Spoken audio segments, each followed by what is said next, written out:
বন্ধুরা, আজকে আমি আপনাদেরকে নিয়ে যাব এক সত্য ঘটনা দর্শনে। এ কথা আমাদের গ্রামের কুলপুরোহিত সূর্য ঠাকুরের সূর্যের মতো সরলতার কথা, তার তৈরি সরল কৃষ্ণকলির সরলতা। কবিতার নাম মাটির সূর্য। আমি যখন সকালে উঠি, তাকাই আকাশ পানে, দেখি সূর্য গেছে ফুটে, সোনার ঝলক কানে মনে।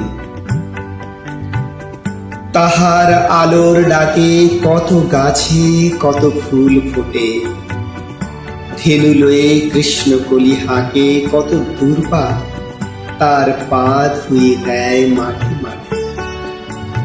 হিজল ফুলের নুপুর পরা পায়ে আনন্দের গন্ধ মাখায় ভূমির বুকে বুকে।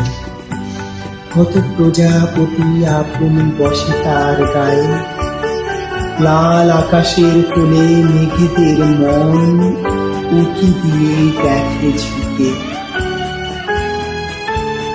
মন করে সব কাজ ফেলে ছুটে যাই তার কাছে চলে, শুধাই তারে এত সরলতা কোথা থেকে পেলে, কেন আনিয়াছ কারে দেবী বলে।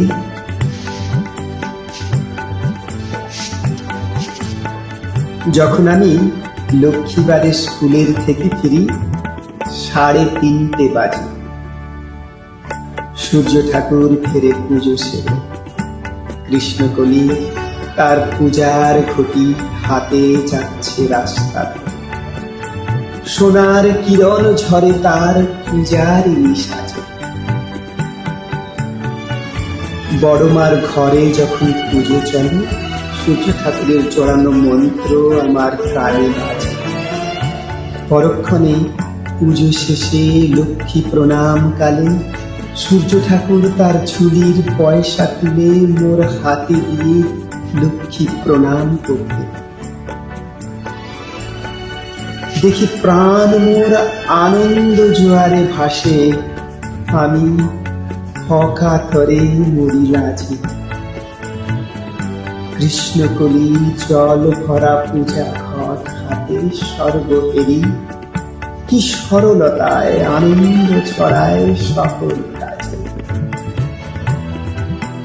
যখন আমি পূর্ণিমা রাতে দৌড়ে বেড়াই হরি লুটে,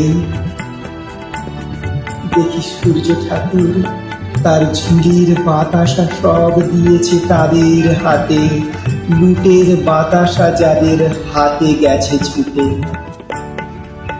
হেরি কৃষ্ণকলি হরি পূজার বেশে, করতাল হাতে তিলক ললাটে জ্যোৎস্না রাতে, হাতটি ধরে বাবার হাতে যেন মাটির পরে সূর্য গেছে ফুটে। এতকাল পরে সত্য জাগে মোর মনে, কৃষ্ণাঙ্গী নয় তো সে, লোকে কৃষ্ণকলি বলে। ফুলের সরলতা পেলে সে মাটির সূর্যের সরলা আগুনেতে জ্বলে।